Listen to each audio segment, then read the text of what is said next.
So live at Electric Picnic, and I'm joined by Guy and Howard. My apologies, some disclosure. Welcome, lads. How are you? Hey, yeah, we're good, thanks. Good. So you've only got in, I know, a little short while ago. You haven't had much time to have much of a wander around the site. No, not yet. How has the summer been for you guys so far? Because I mean, it's been pretty much wall to wall. I mean, certainly after Latch came out over here, we were just hearing you guys non-stop. It seems to have really kicked off. I mean, how's the summer been so far? Yeah, it's been incredible. We've been completely occupied by touring. I think we've like 43 festivals we've done this summer, or we're nearly done with them. Wow. And then after that, we're going straight into, I think it's like nearly 3 months world tour.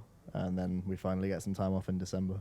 God, that's some amount. And then Glastonbury as well. How did that go for you? Yeah, it was really good. Yeah, such a legendary festival. Obviously, we grew up watching it, so it was just to be great. so young as well, playing that. I mean, I don't think you could ever imagine it. And I mean, how did you guys both start making music? Like, and how long ago? How I mean, you're still so young now. How young were you when you initially started?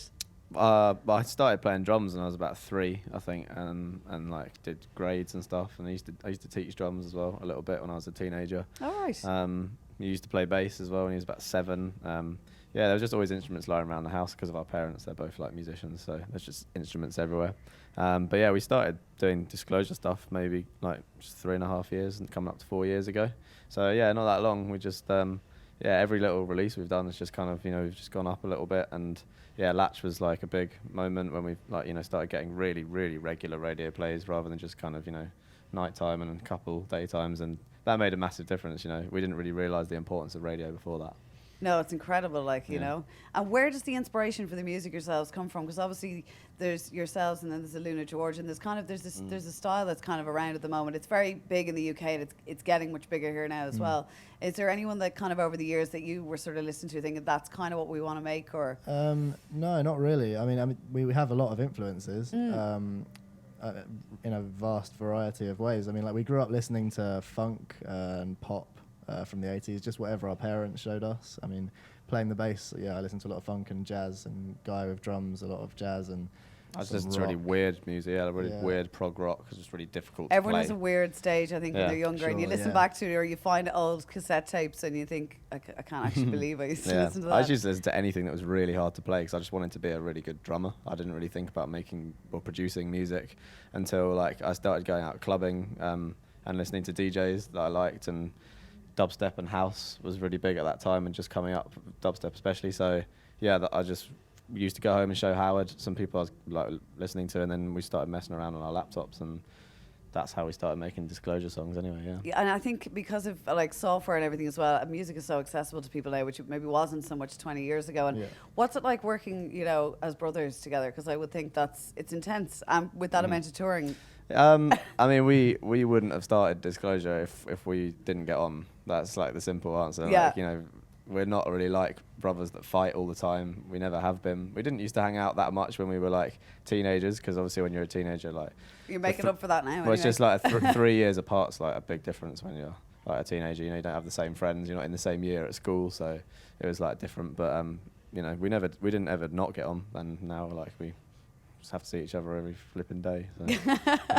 I mean, I know the album Settle is it's just done so incredibly well, and you've got such diverse other artists and that on it. Was there anyone that you wanted to get that you couldn't, or? Yeah, I mean, we listen to a lot of hip hop at the moment, especially, and we did want to get a rapper on the album. I mean, there was a few that we kind of looked into getting, but everyone's just so busy, and we are as well. Whenever we had a free time, we were like, "Are you available? No, okay, no," and it just didn't quite work out. But to be honest, I think it's kind of a blessing in disguise because it gives us somewhere to go from here. I mean, we get sometimes asked, as well, what probably you when do for you the second album, and it's because when you bring out a first album, if you've got like massive names on all the tracks, then people sort of nearly.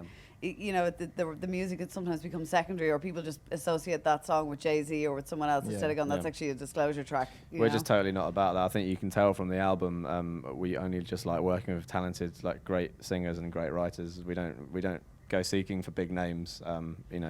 If someone with a big name comes along who we think is a really credible, amazing artist, then sure, like we'll do something with them. But it doesn't matter. Like, we wrote Latch with Sam Smith before he'd even had any songs released ever.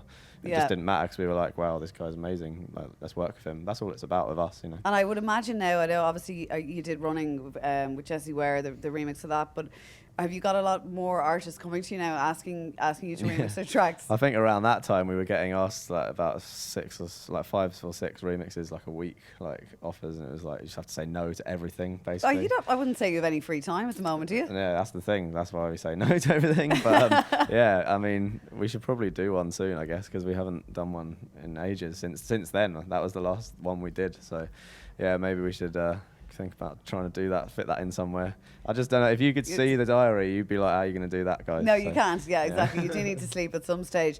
So for people who haven't seen you guys live yet, what is a Disclosure live show? I mean, what extra elements that do you kind of tend to bring into it? Yeah, I mean, the thing that makes it live is that we play instruments as opposed to DJing. Yeah. So yeah, we play all our own songs. I play a lot of synthesizers, bass guitar, and I sing. And Guy does a lot of the percussion side, so he has lots of drums and stuff on stage, and also a lot of sample pads to kind of play the vocal samples of some of the tracks that don't have singers. Yes. And yeah, we wanted to make the show about playing the music as opposed to a lot of live dance acts that are more about the visuals behind them, like about It's the a lot of it, lighting. and the problem with those is people you're very aware that you're probably not listening to anything live, because Yeah, why would you yeah. bother if you've got the visuals and it's coming off a laptop anyway? They don't really need to even. Well, yeah, and I mean, for me, I've paid to go and see a lot of live dance acts, and I've been really disappointed by that. Because you have the album, you don't need to watch it on a screen, like, you know. And Exactly, yeah. and even sometimes I would imagine when you're performing your songs live, then there's different elements that get added in, sometimes accidentally or. Yeah, I don't think I've Yeah. ever played the same set twice. No. No, Yeah. it's always different. That's why it's good. Like, we don't really have a fixed. I mean, we have a fixed set list, but it's like you can play anything or do anything during that. So Yeah, it it's kinda good to alters. get. Yeah, I mean, the point of the live show is we just wanted to show people how we wrote the songs and the fact that, you know, they are just songs that you can play on instruments. You know, you can go on YouTube and watch someone playing White Noise just on the piano and singing it, because it's just a normal song. You know, it's not just like beats. It's like a fully structured song. So that's why, you know, we play instruments during it. Well, I'm looking forward to seeing it, because it's certainly, I've only seen clips on the TV, and it's such a live, energetic performance, and I'm sure like the Irish crowd are going to go nuts for that anyway Yeah, I hope later so. on. I think we've got the right slot. It's going to be good, yeah. Is there anyone travelling with you who might be singing tonight? No, I don't think so. Sam was here earlier, but he had to shoot off to do something else. So yeah, I think it's just going to be us, which is not, listen, not even that's always good bad. enough. I Yeah. was just wondering if anyone was going to be Yeah, I hope it's not sneaking too out much of of a the. Yeah, no, I disappointment. didn't Yeah. know they might be in with the. Sorry, equipment guys, truck. it's just No. us. I'm afraid, yeah. Well, Rubbish. guys, just us is more than enough for us. So Thank you. it's been an absolute pleasure talking to you, and have a great gig tonight. Enjoy it, and Thanks. enjoy your trip when you're heading off to Ibiza tomorrow. You Thanks. lucky things. Yeah, it's going to be good. Thank you. Thanks.